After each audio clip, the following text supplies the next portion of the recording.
Bismillahirrahmanirrahim. Assalamualaikum warahmatullahi wabarakatuh.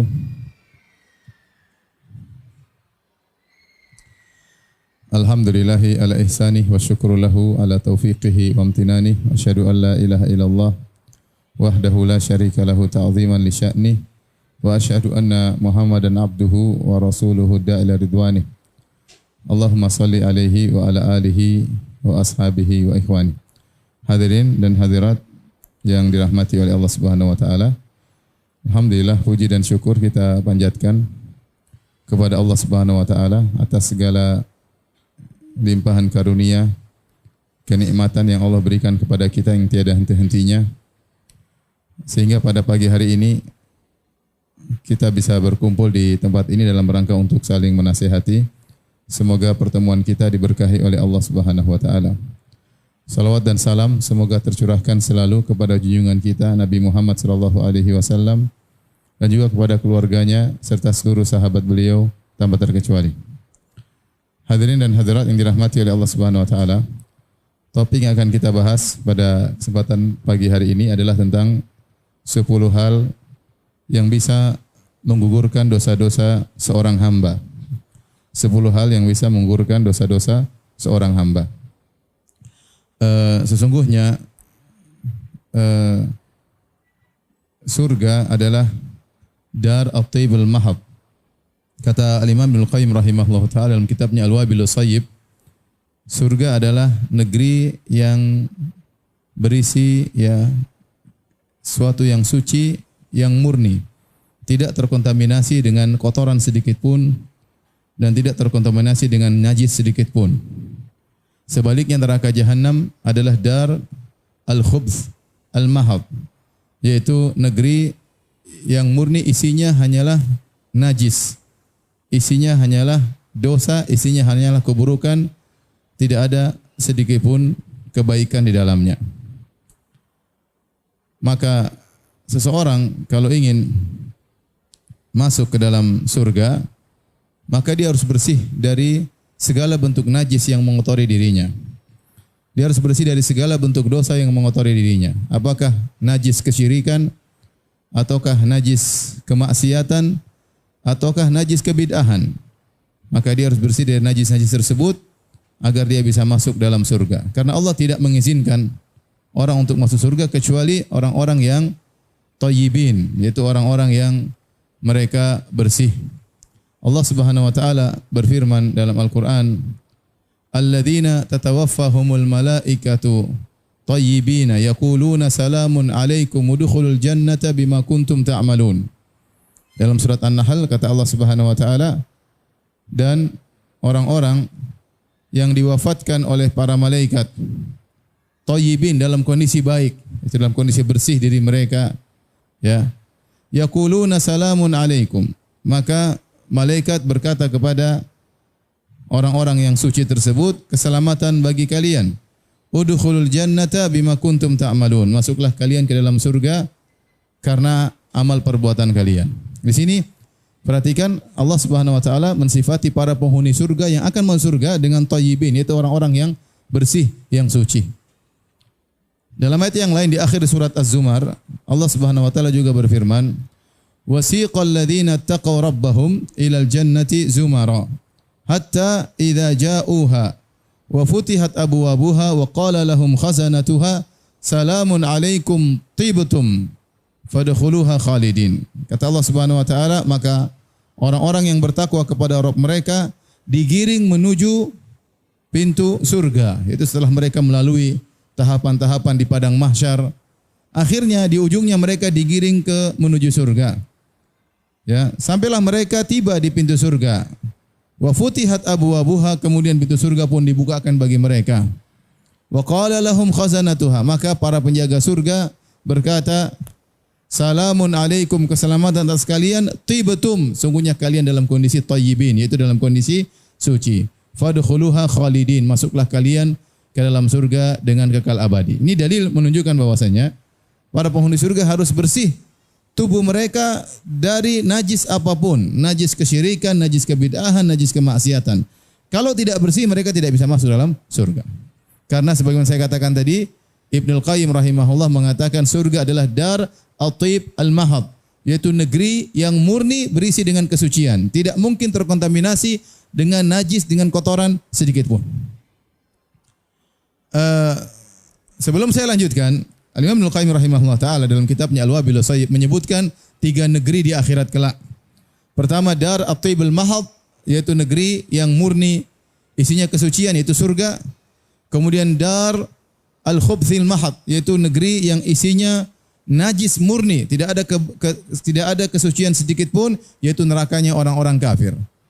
Kemudian ada yang ketiga, suatu negeri yang bercampur antara al-khubth wa tib, bercampur antara kenajisan dengan kebaikan, itu nerakanya para muwahhidin, yaitu orang-orang usatil muwahhidin, orang-orang Islam yang bermaksiat, yang mereka masih bercampur dalam tubuh mereka antara kebaikan dengan lumuran dosa, maka mereka dicuci dulu di neraka tersebut sebelum masuk ke dalam neraka, masuk dalam surga yang abadi yang hanya dibolehkan kepada orang-orang yang mereka murni bersih tubuh mereka dari segala najis dosa.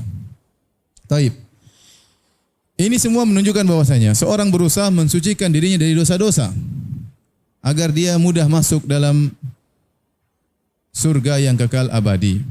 Maka pada kesempatan yang berbahagia ini kita akan bahas tentang 10 perkara yang bisa membuat seorang bersih dari dosa-dosanya sehingga dia akan masuk dalam surga. Ini penting bagi kita untuk mengetahui ibu-ibu, karena kita tahu, kita sadar kita ini orang-orang yang senantiasa melakukan dosa.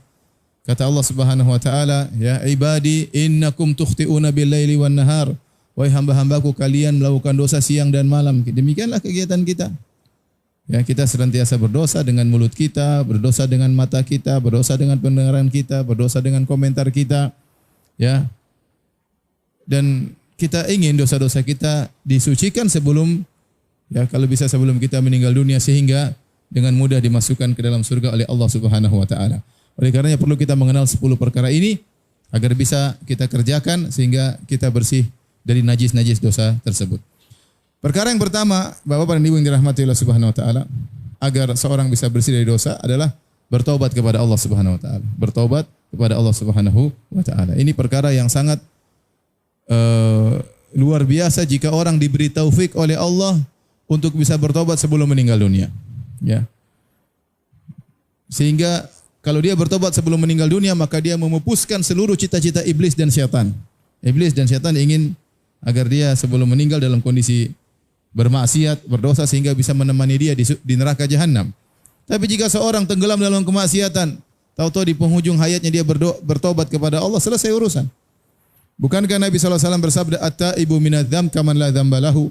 Seorang yang bertobat dari dosa seperti orang yang tidak ada dosanya. Ya, bersih. Ya, bersih dari dosa tersebut. Oleh karenanya lihat bagaimana penyihir Fir'aun. Para penyihir Fir'aun yang datang untuk berduel dengan Nabi Musa alaihissalam, yang mereka berduel dengan Nabi Musa alaihissalam duhan, di waktu duha, yaitu sekitar jam 9, jam 10 mereka berduel. Jago-jagoan ilmu sihir. Dan mereka seumur hidup kerjaannya adalah berbuat kesyirikan, belajar sihir, mempraktekkan sihir. Kemudian mereka berduel dengan Nabi Musa alaihissalam, ternyata mereka sadar. Mereka sadar, mereka beriman, ya. Wa ulqiyas saharatu sujada, kemudian mereka sujud kepada Allah Subhanahu wa taala. Qalu amanna bi rabbil alamin, Rabbi Musa wa Harun. Kami beriman kepada Rabbul Alamin, beriman kepada Rabbnya Musa dan Harun. Maka Fir'aun pun marah. Fir'aun kemudian qala amantum lahu qabla an adzana lakum. Kalian beriman sebelum saya izinkan. La uqatti'anna aydiyakum wa arjulakum min khilafin wa la usallibannakum fi judhu'in nakhl. Kata Fir'aun, saya akan potong kaki kalian diselingi dengan tangan kalian. Saya akan salib kalian. Akhirnya mereka dibunuh. Mereka beriman di waktu duha, mereka dibunuh mungkin di waktu asar. Islam mereka, hidup mereka tidak lama, cuma sebentar, tidak sampai 1 hari, kemudian mereka masuk surga. Subhanallah. Iman yang sebentar, yang cuma tidak sampai 1 siang, menghapuskan seluruh puluhan tahun yang berisi dengan kesyirikan, noda-noda kesyirikan, najis-najis kesyirikan. Kenapa? Karena mereka bertobat di penghujung hayat. Ya, maka karena kita tidak tahu kapan kita meninggal dunia, hendaknya kita sering bertobat. Jangan tunda-tunda tobat. Sebagian orang mau taubat pakai jadwal, nanti kalau sudah umur 60 baru taubat. Umur 33 sudah tewas.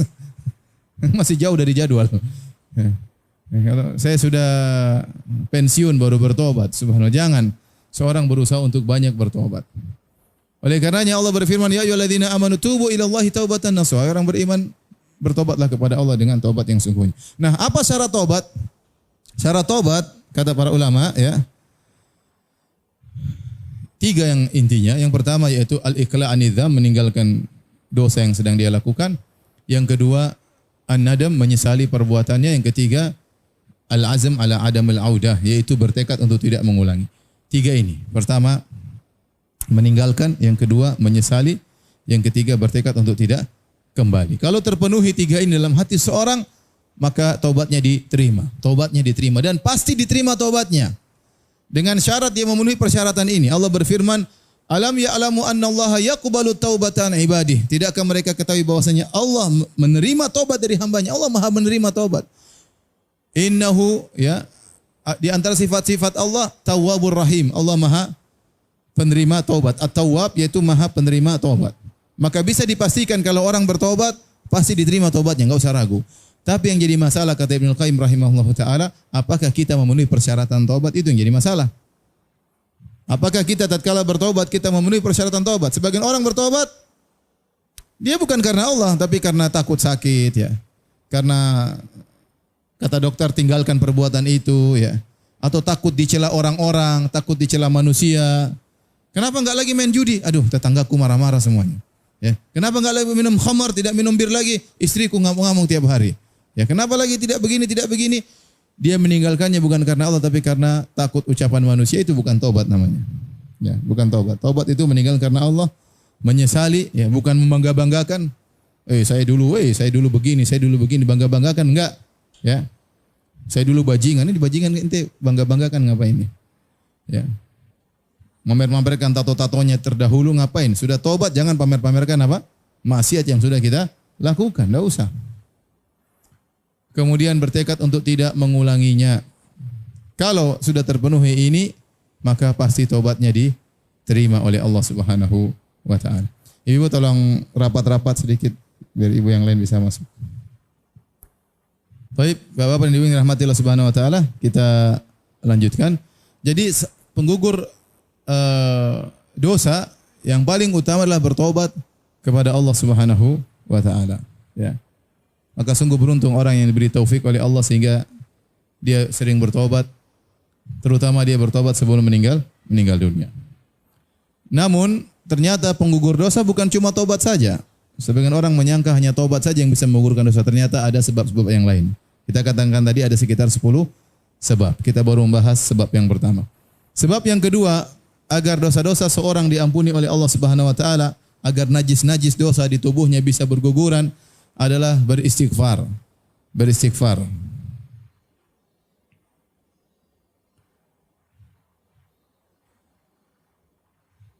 Istighfar secara bahasa artinya tolabul maghfirah, minta ampun kepada Allah Subhanahu wa taala. Apa bedanya istighfar dengan taubat? Istighfar yang sempurna itulah taubat. Istighfar yang sempurna adalah taubat. Seorang kalau istighfar minta ampun, lantas dia meninggalkan maksiat yang dia lakukan, dia menyesali dan dia bertekad untuk tidak kembali, berarti dia bertobat. Puncak dari istighfar adalah apa? Taubat. Tetapi bisa jadi seorang beristighfar tanpa taubat. Kapan? Tatkala dia belum bisa meninggalkan dosa-dosa tersebut. Sebagian orang, sebagian kita tidak bisa meninggalkan sebagian dosa. Dia belum bisa bertobat. Kalau bertobat dia tidak bisa, belum bisa meninggalkan. Misalnya dia kerja di instansi riba, dia tidak bisa tinggalkan. Mungkin bertobat, cara tobat harus tinggalkan. Dia enggak bisa meninggalkan.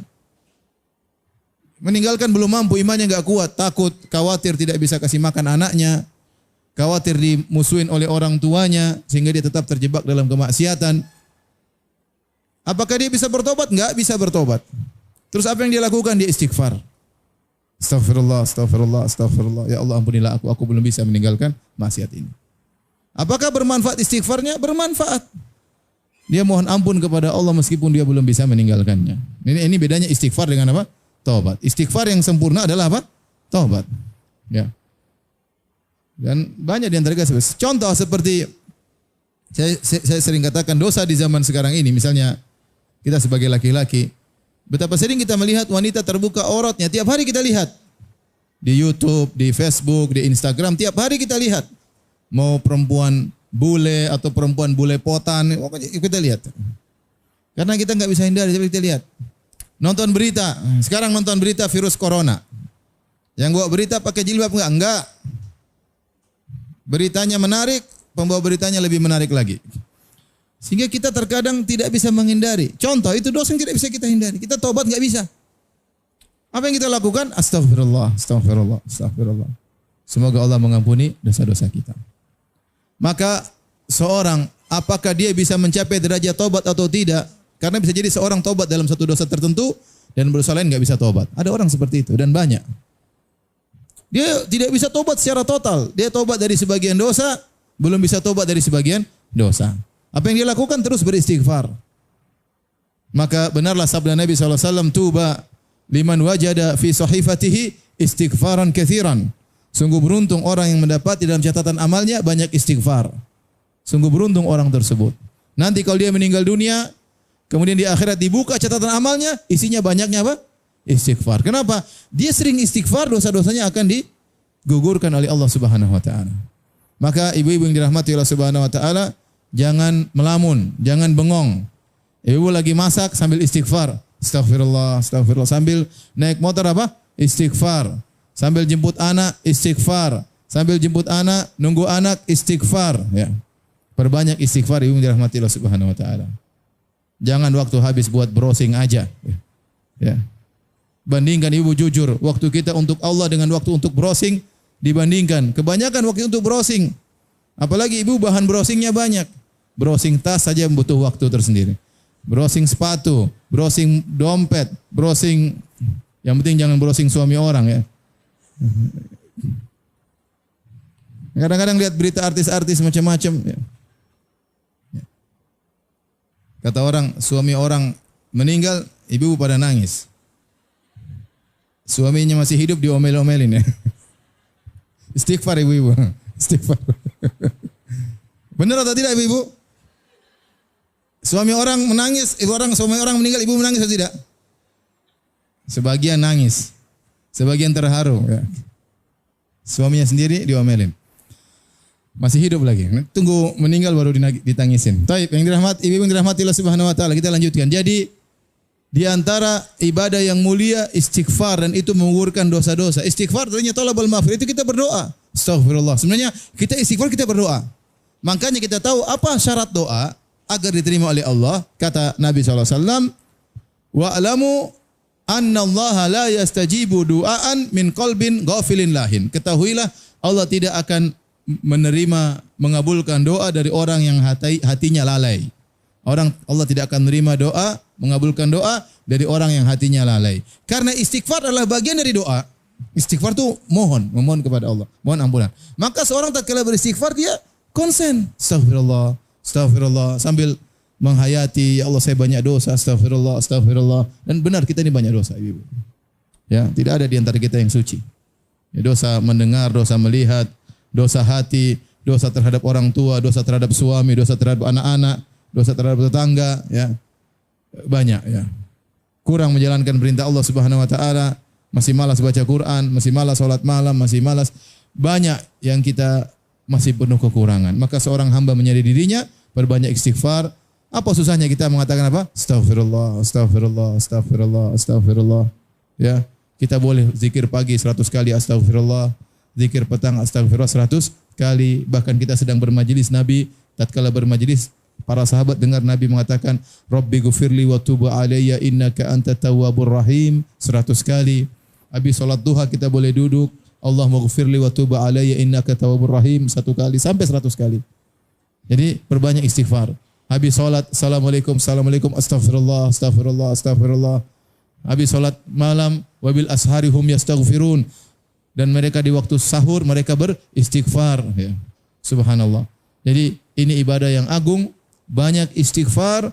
Karena setiap kita beristighfar, dosa-dosa kita berguguran. Enggak mungkin ibu masuk surga kalau masih banyak najis dosa di badan, enggak mungkin. Yakin ini, enggak mungkin. Harus bersih dulu baru bisa masuk surga. Kalau enggak bersih, enggak bisa. Maka di antara hal yang bisa membersihkan najis dosa dari tubuh adalah dengan banyak beristighfar kepada Allah Subhanahu wa taala. Taib, penggugur dosa berikutnya. Yang ketiga adalah al-hasanat al-mahiyat, yaitu adalah amal-amal soleh yang menggugurkan dosa-dosa. Para ulama mengibaratkan amal soleh itu seperti air, sementara dosa seperti najis.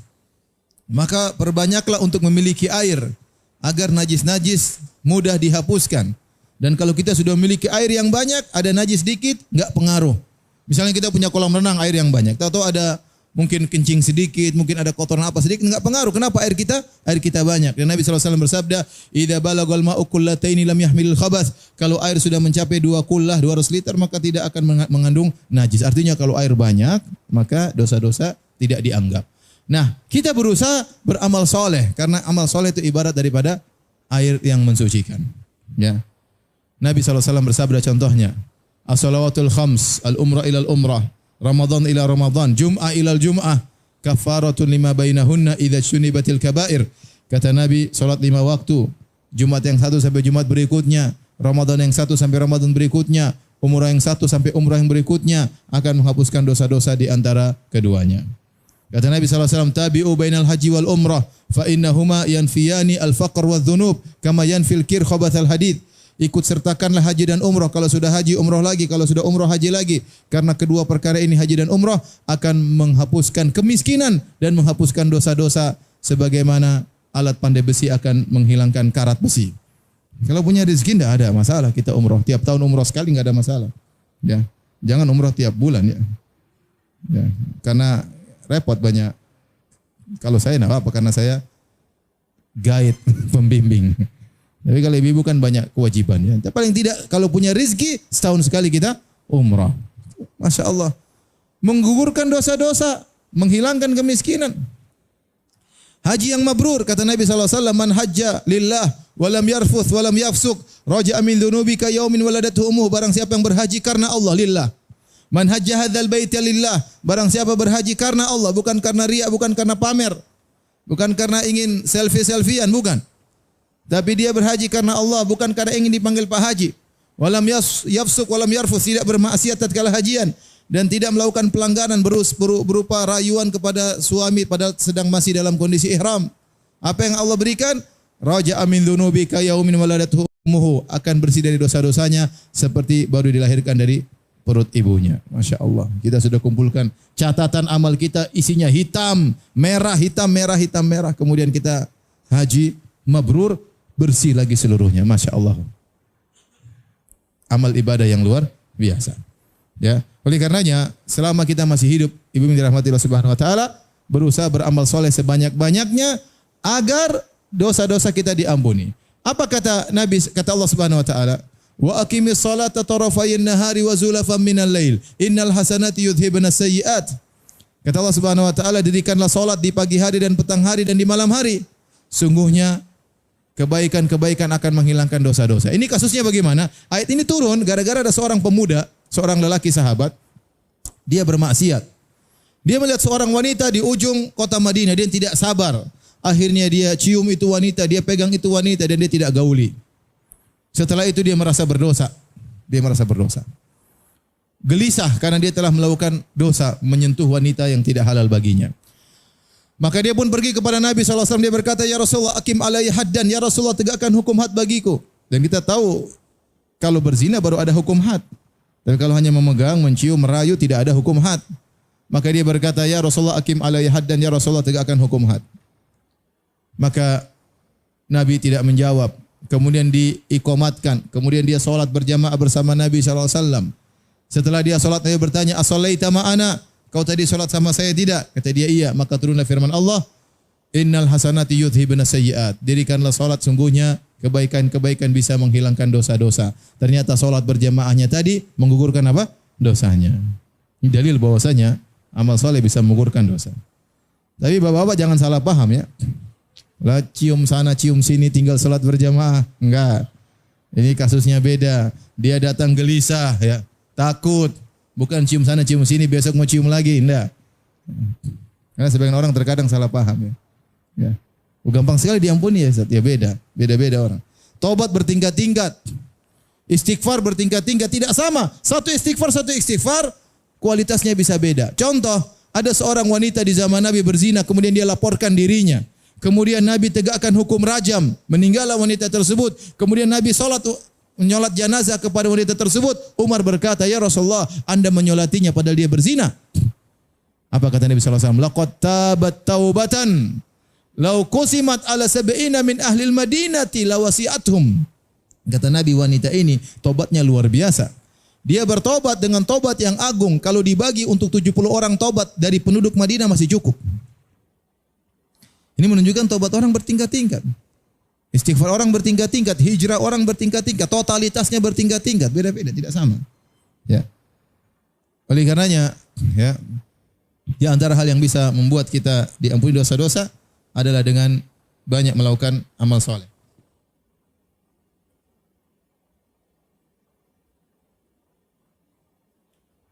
Maka saya katakan kepada ibu-ibu yang dirahmati Allah Subhanahu wa taala. Ini nasihat buat saya pribadi dan juga bagi ibu yang saya hormati. Kita ini sekarang hidup di zaman medsos ya, zaman yang waktu kita banyak terbuang. Terkadang kita kurang perhatian sama suami, terkadang kita kurang perhatian sama anak. Ini terjadi. Pulang ke rumah, suaminya dari kantor pengen ketemu ngobrol sama istrinya lagi main apa? WA. Akhirnya suaminya daripada marah dia juga main WA. Anak kecilnya datang, Abi, Umi, daripada menyibukkan dikasih lagi game. Akhirnya anaknya main game, istrinya main WA, suaminya main WA. Istrinya browsing-browsing, ya tas dibesarin, zoom. Waktu habis, Quran enggak dibaca. Benar, Quran dibaca. Coba jujur, kita setiap hari baca berapa halaman? Saya enggak bilang berapa juz. Berapa halaman kita baca Quran? Sementara berita yang kita dengar, berita ini, berita anu, berita artis, berita maksiat, ya. Tukang maksiat kita ikuti beritanya. Subhanallah. Waktu terbuang-buang. Terus apa yang mau kita banggakan? Mau kita bertemu Allah dengan apa? Sementara maut bisa jadi datang tiba-tiba. Maka maksud saya manfaatkan waktu agar kita punya kebaikan yang banyak. Karena Allah Maha Adil. Ada timbangan hari kiamat, Allah timbang kebaikan dengan keburukan. Ibu-ibu konsen, masih ada orang tua, berbakti sama orang tua. Ada suami, berbakti sama suami. Ya. Jadikan suami ya ridho dengan kita. Kalau ibu-ibu meninggal dunia, suami senang, insya Allah masuk surga. Karena Nabi SAW berkata kepada seorang wanita, Unzuri, aina anti minhu fa innahu jannatuki wa naruki. Lihatlah bagaimana posisimu di hati suamimu. Sungguhnya suami itu surgamu atau nerakamu. Kalau suami ridho, senang lihat kita, ya. Kalau dia di luar, dia ingin pulang ketemu kita, insya Allah itu berarti pintu surga di depan kita. Tapi kalau suami lihat kita sakit matanya, ya, kalau di rumah gelisah pengen keluar, ngobrol sama kita enggak betah, pengen telepon teman-temannya, ya kita perbaiki. Mungkin kita yang salah atau suami kita yang brengsek ya. Intinya kita perbaiki. Berusaha mencari ridha suami. Itu cara amal soleh yang luar biasa. Tidak usah beramal soleh jauh-jauh. Kata Allah, waqarna fi buyutikunna, tetaplah kalian di rumah kalian. Di dalam rumah itu banyak sarana untuk beramal soleh. Ngurus anak-anak beramal soleh, ngurus suami beramal soleh. Ya. Saya kasih contoh saja, ya, saya cerita aja. Saya punya kawan, istrinya 3. Bukan saya ya, kawan saya. Tolong jangan salah dengar ya. Kawan saya istrinya 3. Dia bilang, Ustaz, istri saya semua Masya Allah. Tapi istri nomor 2 saya paling sayang Ustaz. Kenapa? Bukan karena kecantikan, yang lain juga cantik. Cuma ini yang nomor 2 ini luar biasa. Kenapa? Saya sebelum sampai ke rumah dia telepon, dia WA. Ayah mau makan apa? Ayah mau disiapin apa? Masya Allah. Ya. Padahal dia datang tidak bawa bunga mawar, enggak. Dia datang biasa aja. Nanti sampai di rumah, dibukakanlah kaos kakinya, dibukakanlah bajunya, kemudian waktu makan disiapin makan, kalau ada ikan, tulang-tulangnya diambilin, dipisahin, kemudian dagingnya disuapin kepada suaminya. Itu yang buat saya tidak bisa lupa Ustaz. Ibu bisa begitu enggak? Nah. Kalau suami datang, kalau kukunya panjang dipotongin, kalau giginya kuning disikatin. Nah, itu amal soleh. Ibu enggak usah amal soleh terlalu muluk-muluk. Mau ke sana pengajian sini. Praktek di rumah itu penting. Penting. Ya. Jadi maksud saya kita ini hidup tidak lama, enggak tahu kapan kita dipanggil oleh Allah. Sekarang virus corona sudah masuk lagi. Ya. Biasanya saya diperiksa kalau di bandara, tadi masuk sini aja diperiksa. Ya, pengertian aja ya. Kita enggak tahu ya. Saya diperiksa waktu ke Singapura, waktu ke Malaysia, ya. Ternyata ke tetangga juga diperiksa. Jadi sudahlah, kita harus banyak beramal soleh. Ya. Sudah saatnya kita sadar kegiatan-kegiatan tidak bermanfaat sudah kita left aja ibu-ibu ya, tinggalin aja udahlah. Apalagi kalau kita baru melakukan maksiat, kata Nabi SAW, wa atbi sayyi'atal hasanah tamhuha. Kalau kau melakukan maksiat, sertakanlah dengan kebaikan, niscaya Allah akan menghapuskan dosamu. Ini lebih ditekankan lagi. Kita baru bermaksiat, segera banyak istighfar, segera bersedekah, segera berbakti sama orang tua. Sebaik Allah mengatakan, kalau engkau baru melihat yang haram, segera lihat Al-Quran, baca itu Al-Quran. Semoga pandangan yang melihat Al-Quran bisa menghapuskan pandangan harammu. Jadi banyak melakukan kebajikan dan ini akan menghapuskan dosa-dosa. Ini yang keberapa tadi Ibu? Yang ketiga. Tapi perkara yang keempat yang bisa menggugurkan dosa-dosa adalah sabar dalam menerima musibah dan ujian. Sabar dalam menerima musibah dan ujian. Setiap kita tidak ada yang luput dari namanya ujian. Dan itulah tabiat kehidupan. Laqad khalaqnal insana fi kabad. Kami ciptakan manusia dalam kepayahan. Siapapun dia pasti diuji.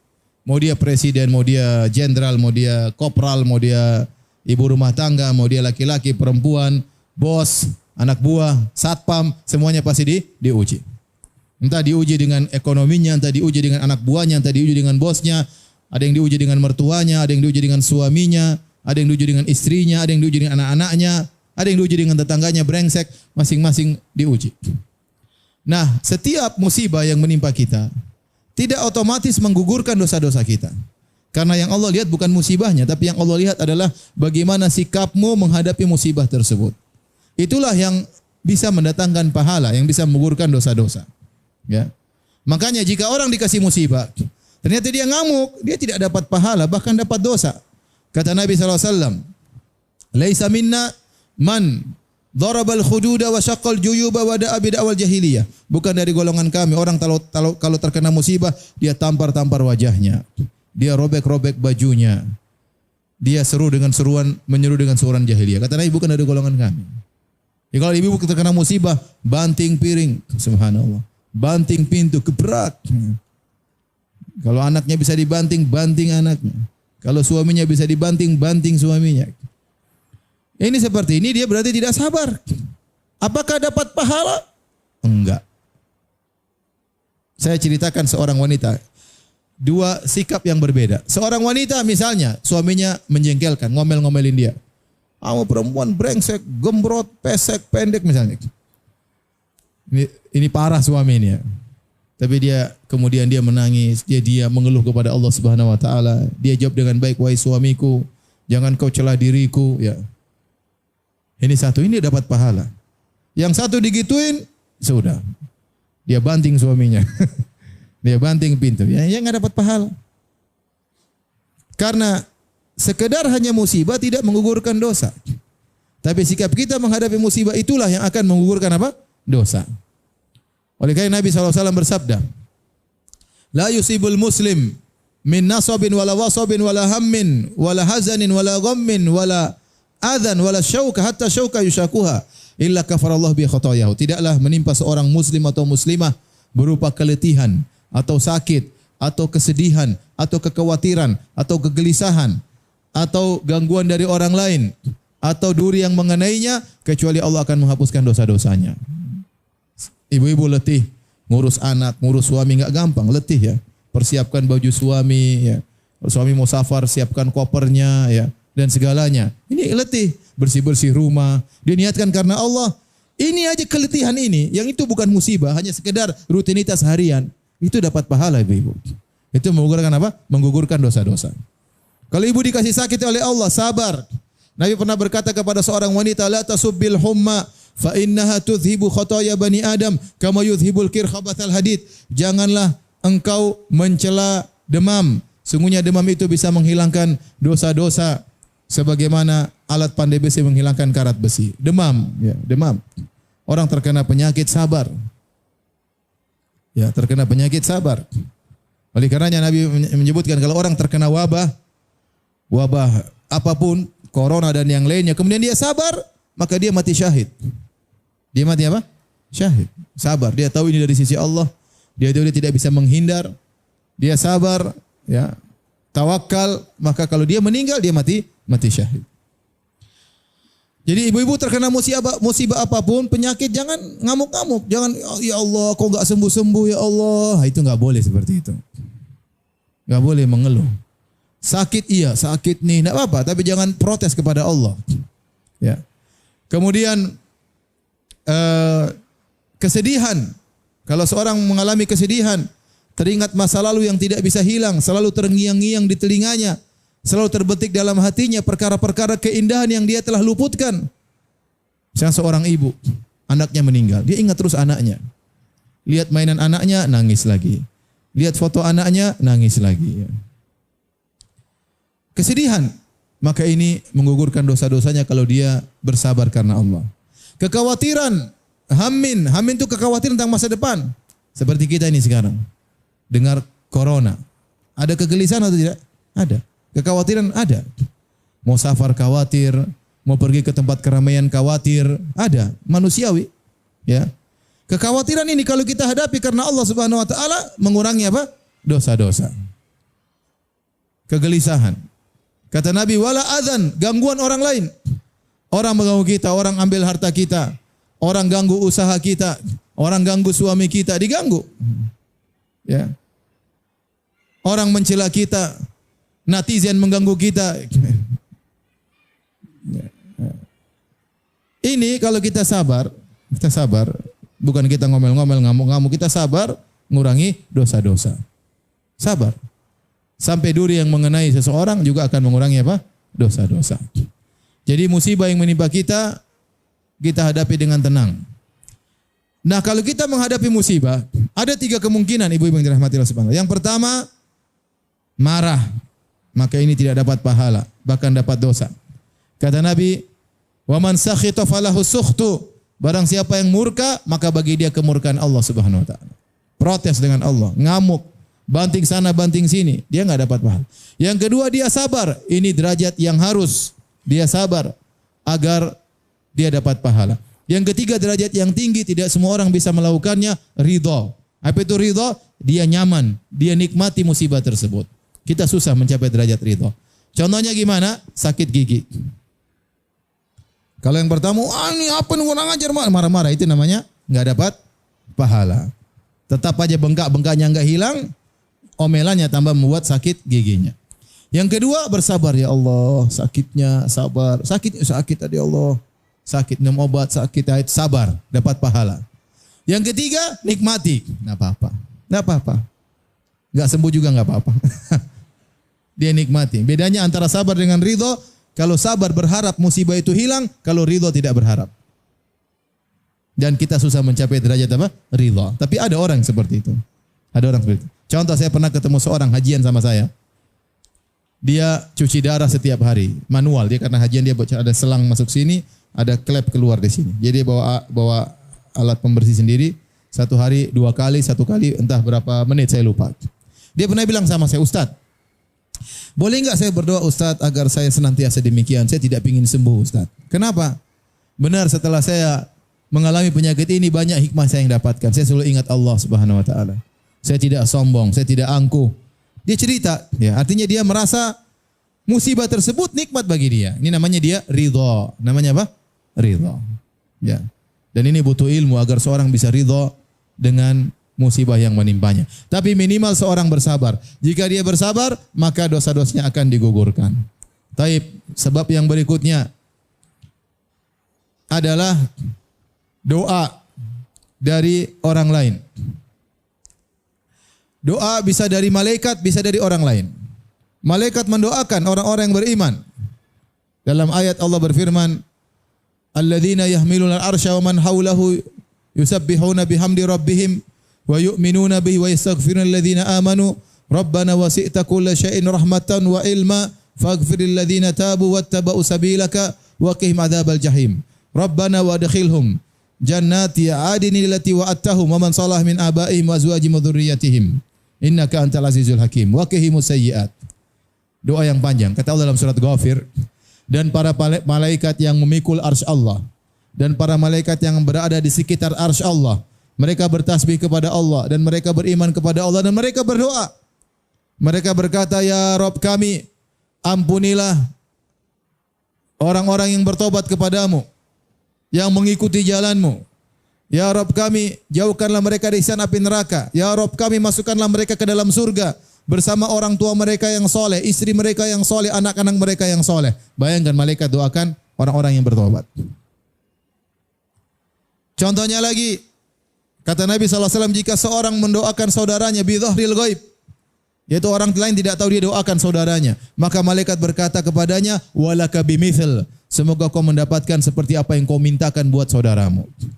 Sehingga kata para ulama, di antara cara agar doa kita dikabulkan, kalau kita kelilit utang, kita doain saudara kita misalnya, ya Allah lunaskanlah hutang-hutangnya. Malaikat mengatakan semoga kau juga dilunasi.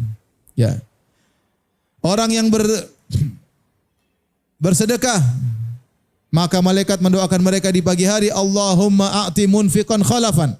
Ya Allah, berikanlah orang bersedekah ganti baginya. Demikian juga ada orang yang masih hidup. Seandainya seorang meninggal dunia, disolatkan oleh 40 orang yang ahli tauhid, maka diampuni dosa-dosanya. Apa kata Nabi SAW? Ma min rajulin muslimin yamutu fayakumu ala janazatihi arba'una rajulan la yusyrikuna billahi syai'an illa syafa'ahum fih. Kata Nabi SAW, tidaklah seorang muslim atau muslimah meninggal dunia, lantas menyolatkannya 40 orang tidak berbuat syirik sama sekali, kecuali Allah akan memberi syafaat bagi mereka untuk mayat tersebut. Oleh karenanya kalau orang tua kita meninggal, suami kita meninggal, istri kita meninggal, kita kontak kawan-kawan kita yang kita tahu mereka jauh dari kesyirikan. Mereka orang-orang yang tulus, tidak ujub, tidak sombong, tidak riya. Mereka jauh dari namanya jimat-jimat, tidak percaya sama dukun, tidak percaya sama ramalan. Ya, mereka yang bertauhid, maka suruh mereka sholat. Kalau mereka sholat 40 orang saja, mereka tidak berbuat syirik kepada Allah, maka akan diberi syafaat oleh Allah Subhanahu wa taala untuk mengampuni dosa-dosa mayat tersebut. Kemudian juga yang paling penting adalah kalau kita sudah meninggal, ada orang-orang yang setia mendoakan kita. Ini yang saya ingatkan Bapak dan Ibu-ibu. Ketahuilah Bapak dan Ibu-ibu, orang yang paling setia mendoakan kita cuma 3 orang yang paling setia. Siapa mereka? Orang tua kita. Yang kedua pasangan ketiga. Yang ketiga anak kita. Inilah 3 orang yang setia mendoakan kita. Tanyakan kepada diri kita, siapa orang yang paling sering kita doain? Orang tua kita, istri kita atau suami kita, sama anak kita. Itu yang sering kita doain. Maka 3 orang yang paling sering doakan kita adalah orang tua kita, istri kita atau suami kita atau anak kita. Kakak adik doain kita mungkin, tapi belum tentu setia. Kita saja tidak setia doain kakak dan adik. Teman-teman doain kita, oh jarang. Kita saja jarang doakan teman-teman, ya tidak? Ibu-ibu sering doain temannya? Jarang. Ibu-ibu sering doain ustadznya? Jarang. Ibu-ibu sering gibahin ustadznya? Nggak didoain malah digibahin ya. Jadi siapa yang setia doain kita? Orang tua, istri, sama anak. Berbuat baiklah kepada mereka, agar mereka kalau kita sudah meninggal, mereka senantiasa doain kita. Tetapi biasanya orang tua meninggal terlebih dahulu sebelum kita. Dan itu yang terjadi. Tinggallah 2 orang yang setia. Istri sama anak. Suami sama anak. Terus kalau kita meninggal, istri kita doain kita. Apakah dia setia? Wallahu alam. Kalau dia kawin lagi, wah lain lagi urusannya. Dia menangis sebulan, 2 bulan, 4 bulan, 5 bulan, kemudian dia nikah lagi. Kalau dia nikah lagi, mungkin dia masih ingat kita, doain kita. Tapi kalau suaminya ternyata lebih soleh, kita sering dilupakan. Suaminya lebih soleh, lebih kaya, lebih baik, wah suami saya dulu kurang ajar rupanya ya. Ibu juga. Ibu kalau suami baik sama ibu baik sama suami, ibu meninggal, apa suami doain? Suami doain. Tapi kalau ibu ternyata kurang ajar sama suami, mana suami mau doain? Ibu meninggal, suami langsung kawin. Besoknya langsung kawin. Jangankan ibu sudah meninggal, masih hidup, kadang suami sudah kawin juga. Ya maka baiklah sama suami agar sering didoain. Dan yang paling setia adalah anak. Maka ibu kalau punya anak, itu aset terbaik.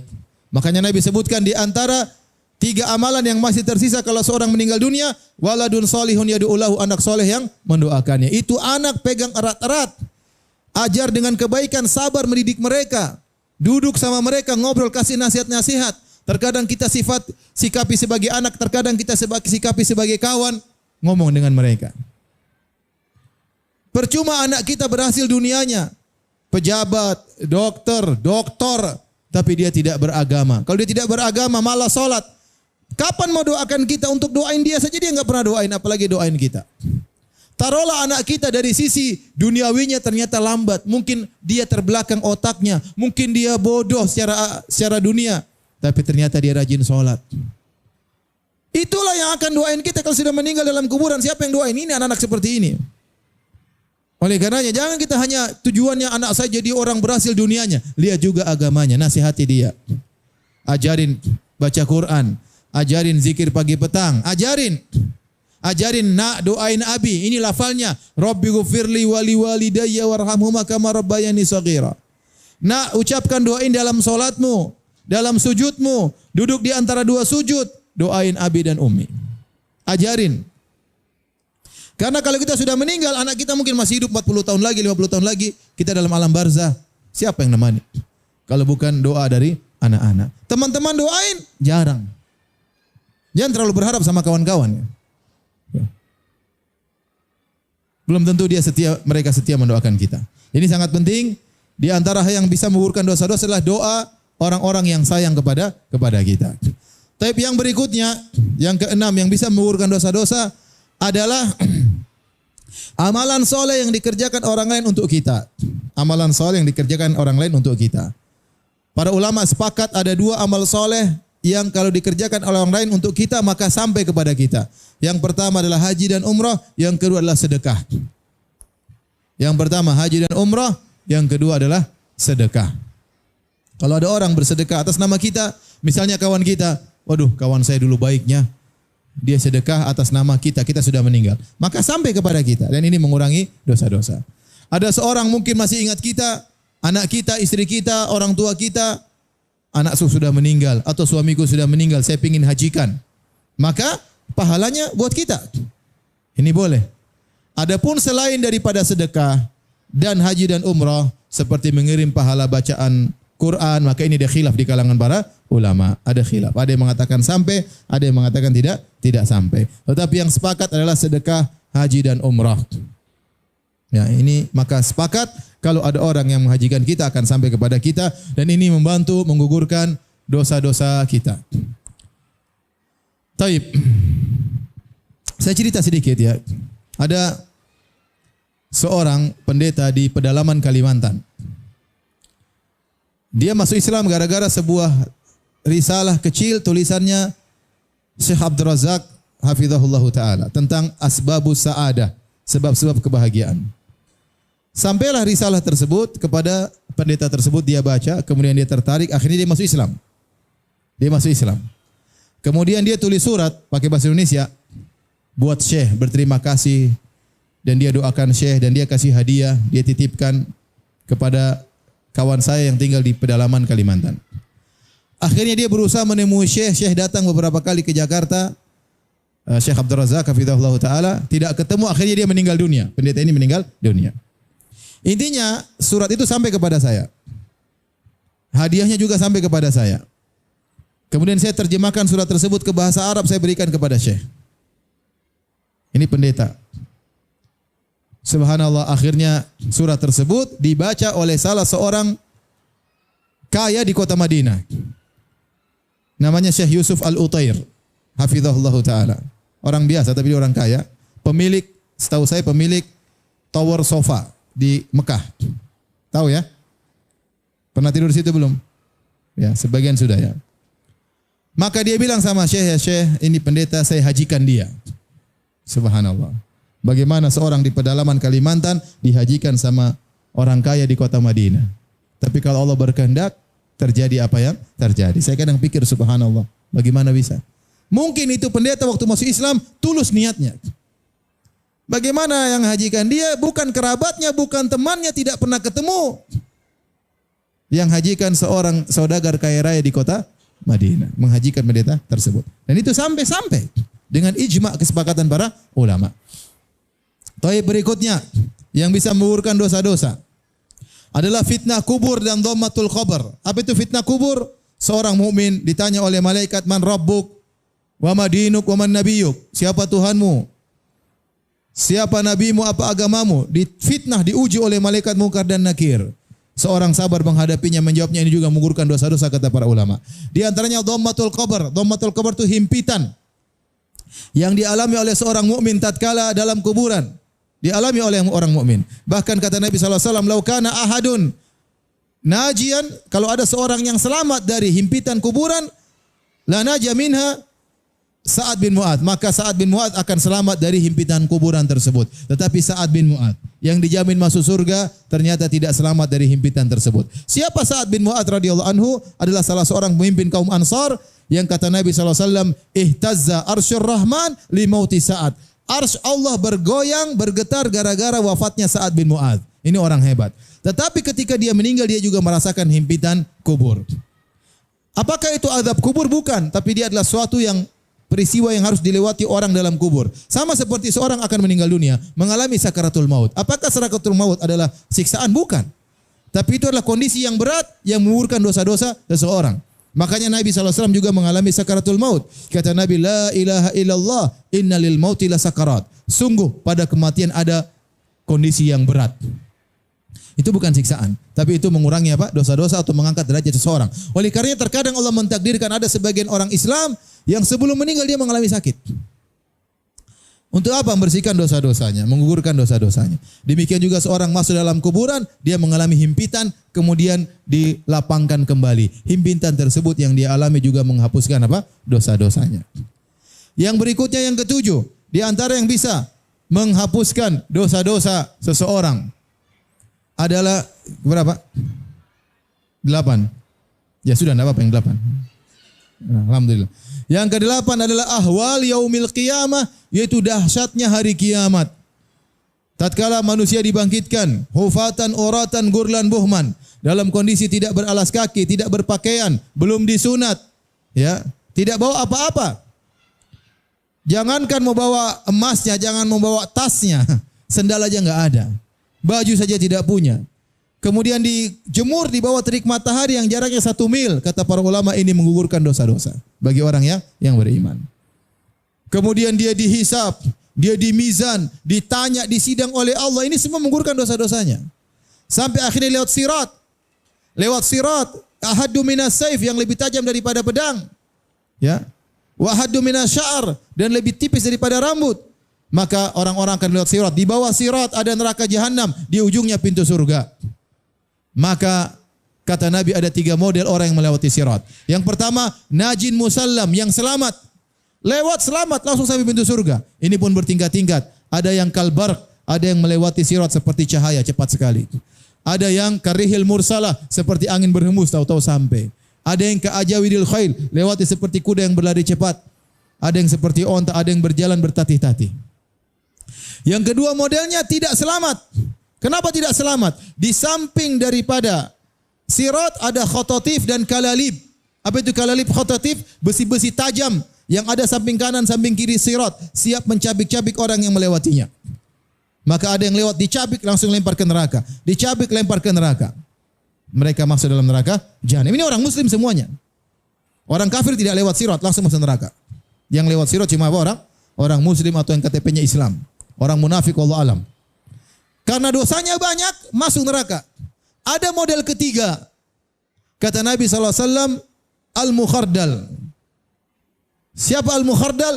Yaitu orang yang dia punya dosa-dosa, tapi dosa-dosanya tidak sampai masuk ke dalam neraka jahanam. Maka dosa-dosanya dibersihkan dengan cabikan-cabikan besi-besi tadi. Maka dia lewat dicabik, tangannya putus, jarinya putus, dagingnya tercungkil-cungkil. Tapi dia lewat sampai akhirnya di ujung pintu surga. Ini model ketiga, waliyadzubillah. Tapi ini salah satu bentuk dari menggugurkan apa? dosa-dosa. Semoga kita bagian yang pertama ya.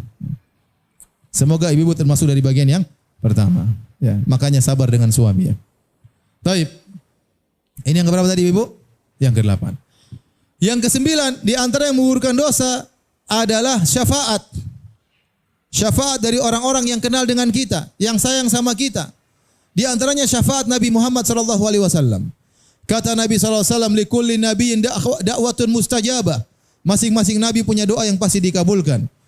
Wa inni ikhtaba'tu da'wati syafa'atan li ummati yaumal qiyamah. Adapun doaku aku simpan, ada doa yang aku simpan sebagai syafaat untuk umatku pada hari kiamat. Kata Nabi, "Syafaati li ahlil kabair min ummati." Syafaatku untuk para pelaku dosa besar dari umatku. Siapa orang yang bisa mendapat syafaat dari Nabi sallallahu alaihi wasallam? Kata Nabi sallallahu alaihi wasallam, "Wa hiya nailatun insyaallah man mata min ummati la yusyriku billahi syai'a." Umatku yang meninggal tidak berbuat syirik sama sekali, dia akan mendapatkan syafaatku. Maka Bapak dan Ibu, kalau ingin dapat syafaat Nabi, berusaha seikhlas-ikhlasnya. Jauhkan diri dari riya, bersihkan diri dari ujub, jangan pernah bangga dengan amalan kita. Jangan berusaha memamerkan amalan kita, jangan, latih, itu perlu latihan. Ketika Abu Hurairah bertanya kepada Nabi dalam Sahih Bukhari, "Ya Rasulullah, man as'adun nasi bi syafaatika yaumal qiyamah?" Ya Rasulullah, siapa orang yang paling bahagia mendapat bagian syafaatmu yang paling banyak? Kata Nabi, "Man qala la ilaha illallah khalisan min qalbihi." Seorang mengucapkan la ilaha illallah dan dia tulus dari hatinya. Semakin Anda ikhlas, semakin tidak berharap pujian manusia, semakin tidak bangga dengan amalan Anda, semakin tidak berharap pujian netizen. Semakin ikhlas, semakin mudah mendapatkan syafaat Rasulullah sallallahu alaihi wasallam. Apakah cuma Nabi yang beri syafaat? Tidak, malaikat juga beri syafaat. Siapa lagi? Kawan-kawan, orang tua, anak, istri, teman-teman bisa beri syafaat. Dengan syarat Allah izinkan. Dengan syarat Anda berhak dapat syafaat. Kalau Anda tidak berhak dapat syafaat, percuma, tidak bisa mereka kasih syafaat. Oleh karenanya Allah ceritakan tentang orang-orang kafir pada hari kiamat kelak. Mereka menyesal karena mereka tidak bisa dapat syafaat. Kata mereka dengan penuh penyesalan, "Fama lana min syafi'in wala sadiqin hamim." Kata mereka, "Ya Allah, kami tidak ada pemberi syafaat bagi kami. Tidak ada kawan karib yang bisa beri syafaat bagi kami." Kata para ulama, ini dalil bahwasanya kawan, kerabat, karib, kawan dekat bisa beri apa? Syafaat. Orang tua, anak, istri bisa beri apa? Syafaat. Kalau ada orang soleh beri syafaat kepada kita, maka di antara hal yang bisa menggugurkan dosa-dosa kita pada hari kiamat kelak. Syaratnya bagaimana? Syaratnya kita harus benar. Kita harus apa? Soleh dan soleha. Jauhkan diri daripada kesyirikan agar kita bisa mendapat syafaat. Ini yang keberapa ibu-ibu? Yang 9. Yang terakhir nomor 10 yang bisa menggugurkan dosa-dosa adalah ampunan Allah Subhanahu wa taala. Seandainya semua sudah dilewati 9 poin, dosa-dosanya masih ada, harus masuk neraka, maka Allah ampuni dengan kehendak Allah karena murni rahmat Allah. Allah berfirman dalam Al-Quran, "Innallaha la yaghfiru ayyushraka bih wa yaghfiru ma duna dzalika liman yasha." Sungguhnya Allah tidak mengampuni dosa orang yang mati dalam kesyirikan, dan Allah mengampuni dosa selain kesyirikan bagi yang Allah kehendaki. Kata para ulama, di sana pasti ada hamba-hamba Allah yang Allah kehendaki untuk diampuni. Dan di sana ada hamba-hamba Allah yang pasti Allah tidak ampuni. Nah, kita tidak tahu termasuk yang mana. Ya, tetapi ada hamba-hamba Allah, dosanya masih ada, harus masuk neraka, enggak jadi. Allah ampuni sehingga dia masuk surga. Sama seperti tadi, ada orang harusnya masuk neraka, dapat syafaat Nabi, enggak jadi masuk neraka. Inilah 10 sebab dosa-dosa orang bisa gugur. Kalau ternyata dari 10 ini tidak menggugurkan dosa-dosa seseorang, maka terpaksa dia masuk neraka. Neraka yang akan membersihkan dosa-dosanya. Maka jika orang-orang tersebut masuk neraka jahanam, maka bertingkat-tingkat lamanya mereka dalam neraka jahanam. Ada yang mungkin cuma sebentar, kenapa? Najis dosanya tinggal sedikit, cuma dicemplung sebentar, sudah bersih, masuk surga. Ada yang najisnya banyak, harus tinggal di neraka jahanam bertahun-tahun. Ada yang mungkin ratusan tahun, mungkin ada yang ribuan tahun, ada yang miliaran tahun, baru bisa bersih apa? Dosa-dosanya. Kalau sudah bersih, baru kemudian boleh masuk dalam surga yang kata Ibnu Qayyim adalah dar at-tibul mahad, yaitu negeri yang murni suci. tidak boleh terkontaminasi dengan sedikit najis pun. Semoga Allah Subhanahu wa taala mengampuni dosa-dosa kita dan semoga Allah masukkan kita dalam surganya yang penuh kenikmatan yang abadi. Amin ya rabbal alamin. Demikian Bapak-bapak dan Ibu yang rahmatillah Subhanahu wa taala, kalau yang bertanya saya persilahkan. Wallahu taala a'lam bissawab.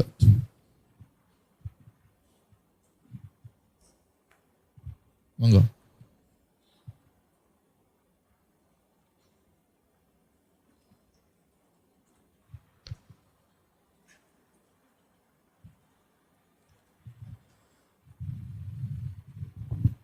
Bismillahirrahmanirrahim.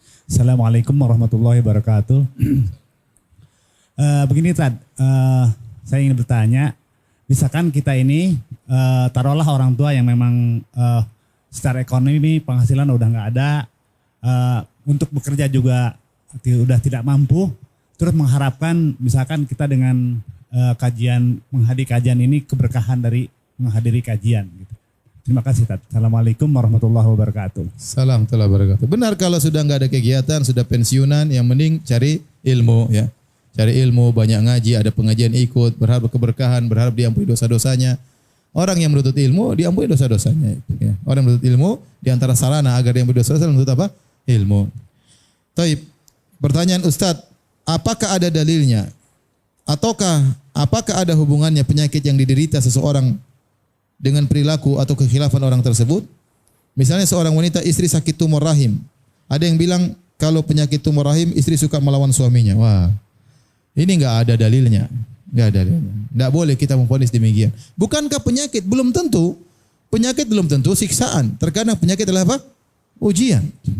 Kita enggak tahu kalau kita lihat perilaku orang tersebut. Memang dia bejat, memang kurang ajar. Tatkala terkena penyakit dia bilang itu teguran dari Allah. Tapi kalau seorang kita lihat dia soleh, dia baik, ya bisa jadi itu penggugur dosa atau pengangkat derajatnya di sisi Allah Subhanahu wa taala. Bukankah Nabi SAW sebelum meninggal dunia mendapatkan panas yang sangat panas. Sampai sahabat waktu datang menyenguk Nabi, dia pegang selimut, selimutnya juga panas. Sampai sahabat berkata, "Ya Rasulullah, innaka tu'ak wa'kan syadidan." Ya Rasulullah, sungguhnya engkau panasnya luar biasa. Kata Nabi SAW, "Na'am, ini u'ak kama yu'aku rajulani minkum." Sungguhnya aku dapat demam 2 kali lipat daripada kalian. Kenapa ya Rasul? Apa karena pahalanya 2 kali lipat? Kata Nabi, iya. Pahalanya 2 kali lipat. Maka tidak boleh kita vonis orang kena kanker berarti karena zalim sama orang. Enggak boleh seperti itu. Ya sebagian ulama meninggal kena kanker. Bisa jadi Allah ingin mengangkat derajat mereka di penghujung apa? Hayat mereka. Saya tahu beberapa ulama meninggal kena kanker. Di umur 80, umur 70 sekian kena kanker. Jangan kalau kita vonis, kalau kena kanker berarti karena zalim. Ya akhi. Belum tentu. Ada mungkin yang kena kanker karena zalim, ada yang tidak. Tidak boleh kita kasih hukum apa secara mutlak. Lihatlah kondisi orang. Kalau kena coba. Kalau kena kanker rahim berarti tukang melawan sama suami. Loh, banyak ibu-ibu tukang melawan sama suami tidak kena kanker rahim. Tidak kena kanker rahim. Berarti tidak ada kelaziman. Maka tidak boleh seorang berbicara tanpa ilmu. Kemudian menvonis kalau kena penyakit begini berarti karena begini. Kalau kena penyakit karena begini itu belum tentu. Ya kecuali karena ada penjelasan medis misalnya seorang kena penyakit kelamin karena berzina, ya itu jelas. Ya, itu ada hubungan medis jelas yang bisa dipelajari. Tapi kalau gara-gara suka ngomel suami kemudian kena kanker rahim itu enggak benar. Mana dalilnya? Enggak boleh kita mengatakan demikian. Akhirnya kalau ada orang kena kanker rahim, wah, ketahuan tukang ngambek sama suami.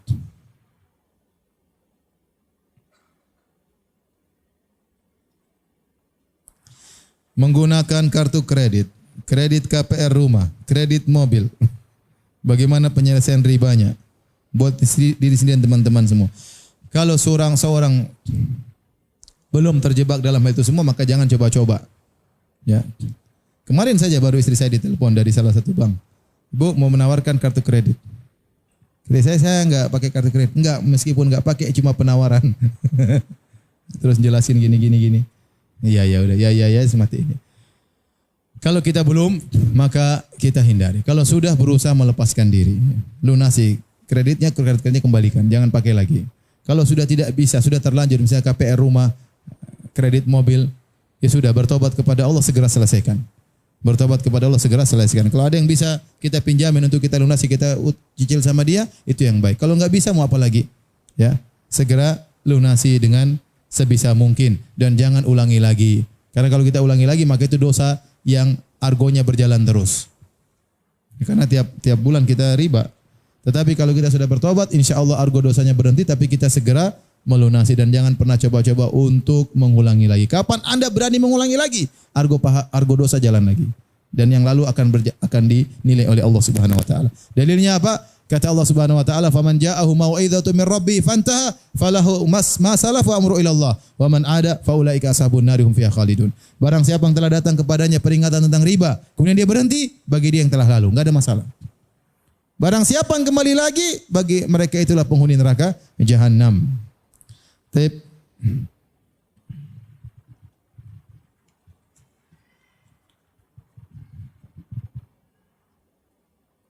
Jika kita melakukan ibadah haji atau umrah untuk almarhum orang tua kita, apakah pahalanya khusus hanya untuk orang tua? Kita juga sebagai anak juga dapat pahala yang serupa atau tidak? Jawabannya, hukum asal kalau kita mensedekahkan atas nama orang tua, misalnya kita sedekah anak yatim, kita niatkan pahalanya untuk orang tua, maka hukum asalnya pahalanya untuk orang tua. Bukan untuk kita. Kita hanya dapat pahala berbakti sama orang tua. Sama kita menghajikan orang lain, mengumrahkan orang lain, maka hukum asalnya pahalanya untuk apa? Orang yang kita hajikan. Adapun kita dapat pahala ihsan, berbuat baik sama orang yang sudah meninggal dunia. Tetapi sebagian ulama mengatakan semoga kita juga dapat pahala haji dan umrah. Semoga. Tapi belum tentu. Yang jelas kita dapat pahala berbakti sama orang tua. Paham? Misalnya anti menghajikan orang tua. Nah, pahala yang jelas buat bapak itu yang mana? Menghajikan bapak itu tawafnya, umrahnya yang berkaitan dengan manasik, ihramnya. Tetapi kalau anti di Mekah baca Quran, ya buat anti sendiri. Kalau anti di Arafah baca Quran, berdoa buat anti sendiri, paham? Yang untuk orang tua adalah yang manasiknya, paham? Selain itu anti misalnya tawaf sunnah, ya buat anti. Anti dalam tawaf berdoa banyak, ya buat anti. Tapi pahala tawafnya, pahala sa'inya, pahala manasiknya buat apa orang tua. Tapi saya berharap semoga sebagaimana pendapat sebagian ulama, kalau seorang menghajikan orang lain dengan tulus, mudah-mudahan dia juga dapat pahala haji. Mudah-mudahan.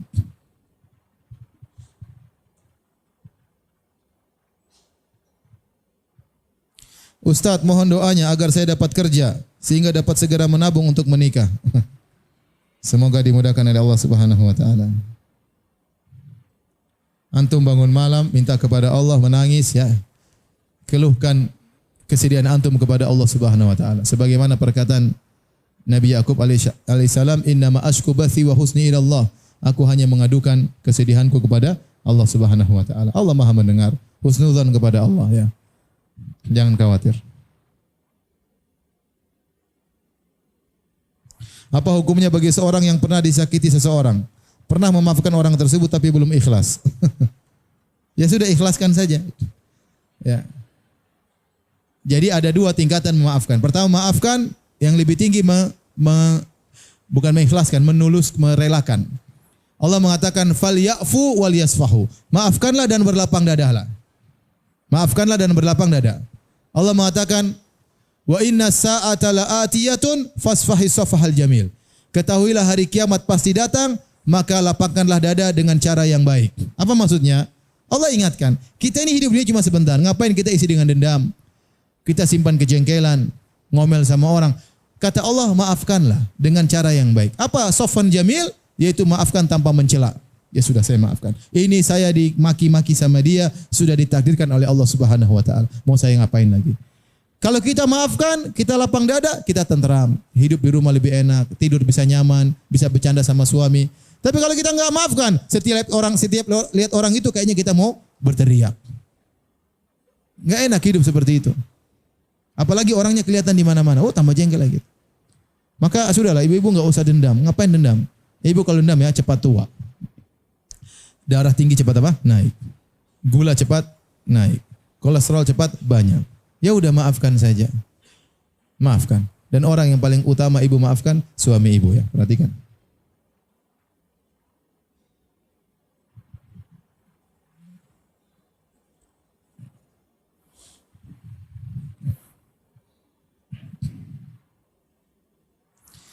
Bila nasab terputus, doa anak bisa sampai tidak. Tidak ada hubungan doa itu mau nasab, mau tidak nasab, mau kerabat, enggak kerabat bermanfaat. Cuma disebutkan kenapa anak soleh yang mendoakan karena dia yang paling setia.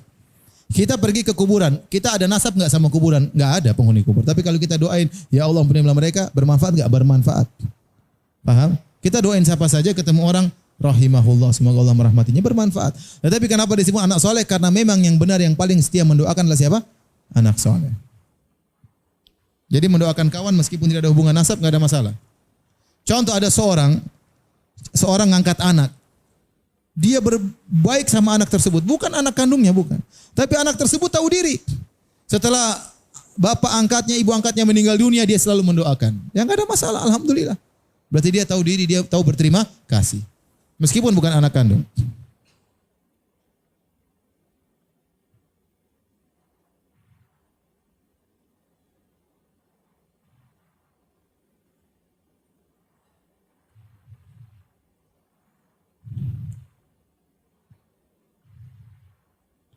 Apakah dosa zina itu akan dibalas oleh Allah turun kepada anaknya, keluarganya meski sudah bertobat? Jawabannya tidak. Wala taziru waziratun wizra ukhra. Seorang tidak akan menanggung dosa orang lain.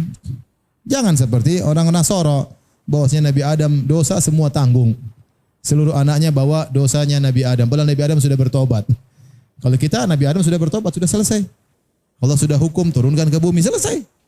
Adapun orang Nasara, mereka punya filosofi yang aneh. Nabi Adam dosanya tidak hilang. Harus diwariskan kepada seluruh manusia. Dan yang bisa menebusnya cuma Yesus. Ini enggak benar. Ini filosofi ngaco. Paham ya? Enggak benar. Kita umat Islam enggak. Anak berdosa tidak ada hubungan bapaknya. Ibrahim bapaknya kafir atau tidak?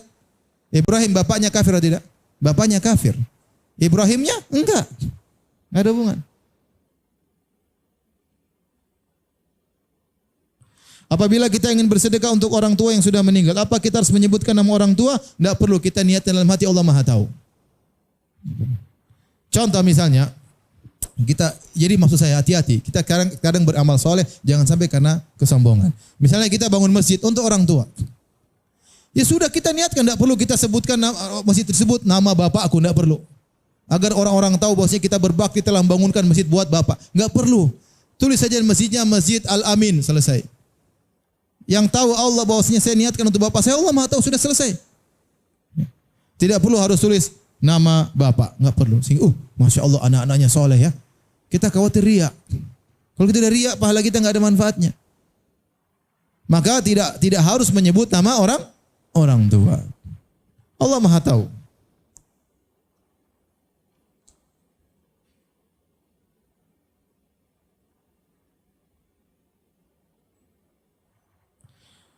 Pak Ustadz, anak saya difabel, tidak bisa toileting, semuanya masih perlu dipapa usia 12 tahun. Amalan apa yang harus dikerjakan untuk anak saya sedangkan sholat saja tidak bisa? Masya Allah, ibu ini diuji dengan ujian yang berat ya. Insya Allah pahala terus mengalir setiap hari. Ya, benar. Saya kata nggak usah kita kadang ngurus orang aja pahalanya besar, apalagi ngurus anak sendiri. Ya, udah dijalani dengan baik, diurusin. Ini Allah kasih sumber pahala di rumah. Nggak usah cari-cari pahala di luar. Di rumah saja harus berpahala ngurus anak dengan baik. Adapun apa yang bisa lakukan ya semampu dia. Yang dia mampu. Kalau dia belum mampu sholat berarti dia belum balik. Mungkin dia belum bisa paham. Ya udah enggak ada masalah. Enggak harus. Kalau dia enggak paham ya sudah mau diapain. Tapi kalau dia mulai paham, mulai ajak zikir-zikir. Allahu Akbar, Subhanallah. Kalau dia tidak bisa baca Al-Fatihah, kita ajarin apa? Subhanallah, walhamdulillah. Suruh baca itu saja. Enggak harus baca Al-Fatihah. Kalau dia tidak mampu, khawatir otaknya tidak sampai. Kalau tidak mampu ya di luar kemampuan dia, tidak harus. Ya, tapi saya tidak tahu persis bagaimana kondisi anak ibu.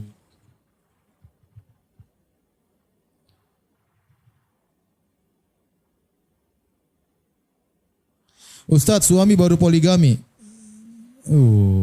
Ini surat kesedihan ya. Suami baru poligami 1 bulan. Allahu Akbar. Kondisi suami pas-pasan. La haula wala quwata illa billah. Belum menunaikan hak-hak istri dengan baik, kemudian nikah lagi. Sebagian perabotan dibawa ke kontrakan istri baru. Masya Allah.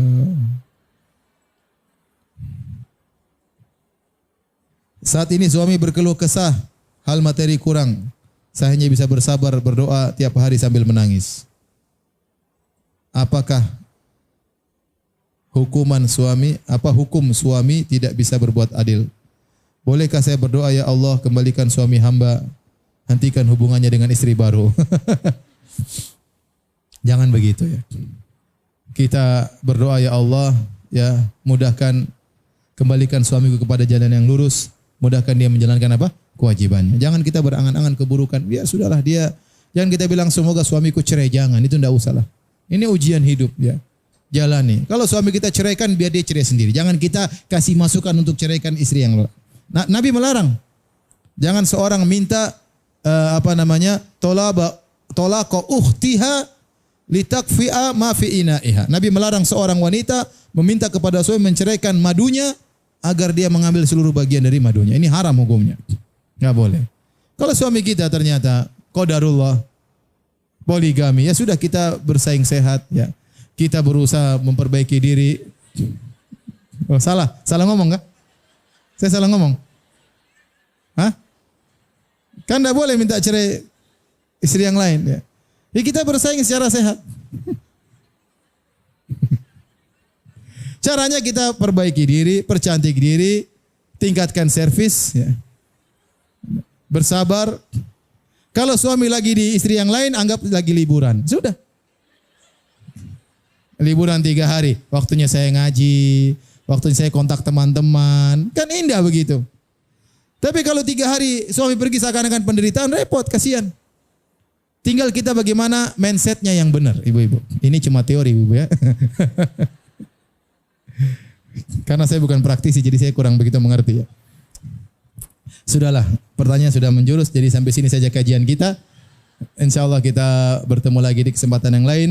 Semoga Bapak dan Ibu-ibu menjadi hamba-hamba Allah yang bertakwa kepada Allah Subhanahu wa taala, diampuni dosa-dosanya, dimasukkan ke dalam surga bersama keluarga yang tercinta. Demikian, semoga kita dijauhkan dari virus corona ya, agar kita dijaga kesehatan oleh Allah Subhanahu wa taala. Subhanakallah bihamdik asyhadu an la ilaha illa anta astaghfiruka wa atubu ilaik. Assalamualaikum warahmatullahi wabarakatuh.